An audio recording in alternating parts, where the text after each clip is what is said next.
audience, those few members Okay. of the audience who might not know Dr. Lewis Baldwin from this show, let's have you give them sort of an overview of your background, education, and experiences. And then we'll get into the issue of the legacy of President Barack Obama. I think you'll have an opportunity to pull a lot of things together, since this is what his 7th year as the president, and he's probably thinking about the same thing that you're probably thinking about this. Let's do it from that perspective. Well, I'm a native of Camden, Alabama, the so-called Alabama Black Belt.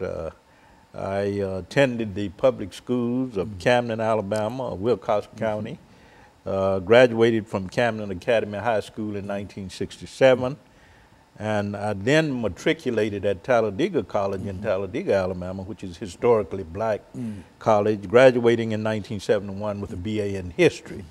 From there to Crozer Theological Seminary, where I received the MA degree in Black Church Studies in 1973, the MDiv degree in 1975. From there to Northwestern University, where I received the PhD degree in American Christianity in 1980. And since that time, of course, I've been writing about politics. I've been writing about Martin Luther King Jr. I've been writing about black religion and culture. And perhaps, Dr. Baldwin, when you finish this show today, you might also be encouraged to continue your writing career by writing about the legacy of President Barack Obama, because I think that that will be a great legacy, and that's what we anticipate today in terms of you talking about that. Exactly. That's what I want to write about, because I think he is a historic figure, and we need to write about him because he's accomplished so much. He means so much not only to America but to the world. And hopefully we get into a discussion more specifically about his meaning and significance, about his achievements, and about what we might consider to be his legacy now that he's in the last months of his presidency. Very good. And so I tell you, Dr. Baldwin, we've got about 2 minutes before this first segment in. Let's sort of give an overview in terms of some of the things that you'd like to talk about dealing with his presidency. I think we have to see the election of Barack Obama, or Barack Hussein Obama, as the most important historic event of the 21st century. We're in the early part of the 21st century. Many would say that September 11, 2001 is the most historic event. But I think that November 4th, 2008, when Obama was elected, this was the most historic event because it had implications not only for public policy in America, but for how we would relate to the rest of the world. And if you look at the reaction to his election in 2008, there was a lot of pride and jubilation on the part of blacks. If you look around the world at the Arab League, for an example, the European Union, countries in Africa, they saw his election as a new era in international relations, and I think that has proven to be true. Many of us thought when Barack Obama was elected that we were in a post-racial era. Oh, that's what they called it. But that has proven not to be true. Interestingly enough, Dr. Martin Luther King Jr. in 1968, and these are his exact words, he said in 1968 that in 40 years we could have a Negro president. Okay, 2008, Obama is elected. But that has not ushered in a post-racial America. We are forced to deal even more specifically with questions of race and gender and ethnic identity and religious pluralism. I think the election of Obama brought all of these issues to the forefront, and we are forced to deal with those issues now. Okay, and so what we'll do, we'll take this commercial break and then we'll come back, and we'll be back with our audience following this very, very short commercial break.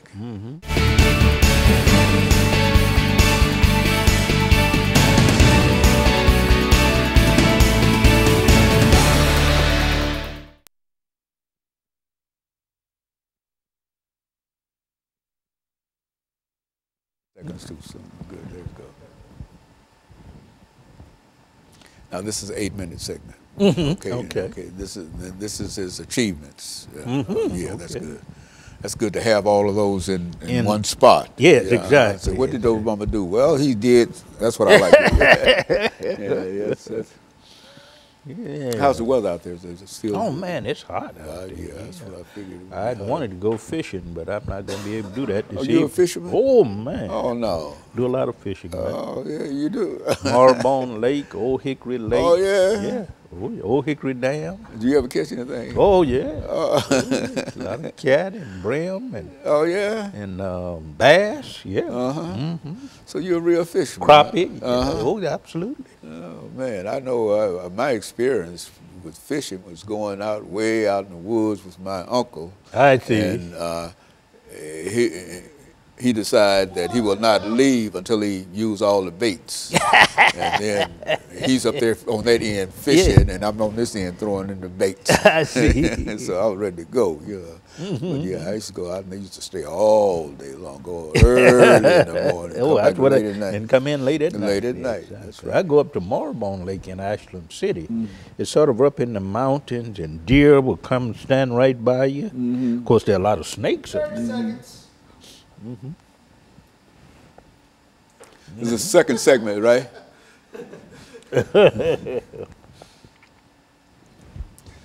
Okay. And so you're going to deal with achievements. Yeah, achievements, yeah.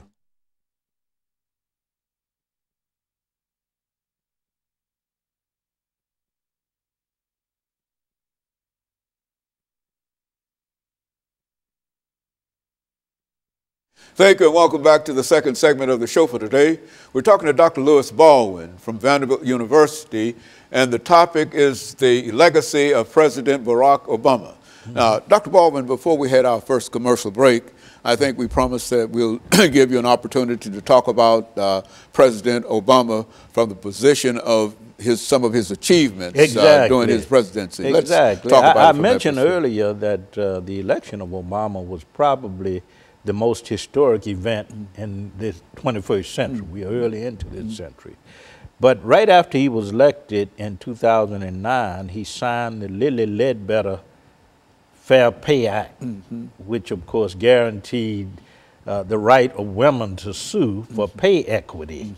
So right off the bat, from the beginning of his tenure as president, he made a move that improved the position and the status of women in our society.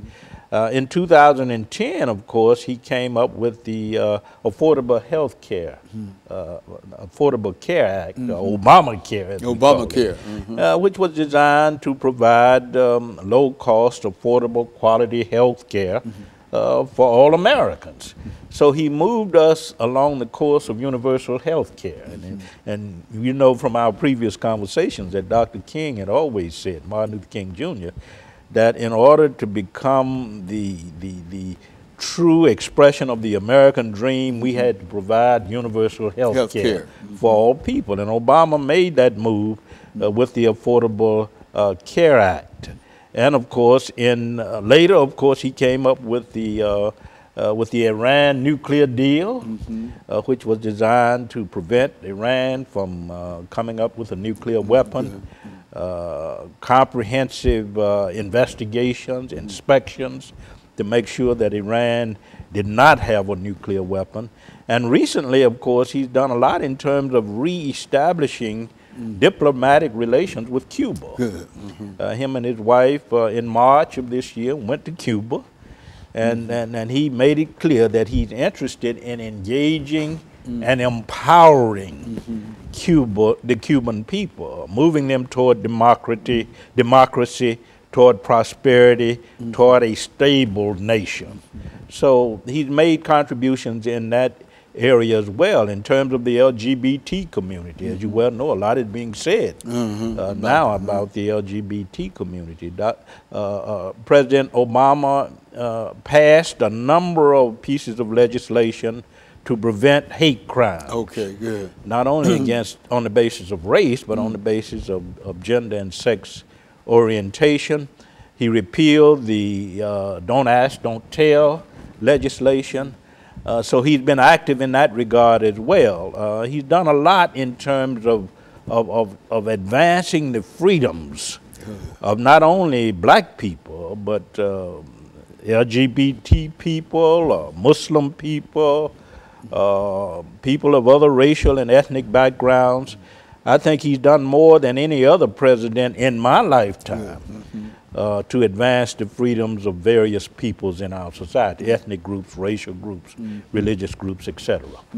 And so in real sense, his administration has been one that moved America forward in a real sense. Toward the realization of the American dream. And I think he's often said that he's a product of the legacy of Martin Luther King Jr. And I think he stood squarely in that legacy in terms of promoting civil liberties and the rights of all peoples, irrespective of race, ethnic background, gender, religious orientation. He's been about advancing the freedoms and the civil liberties of people.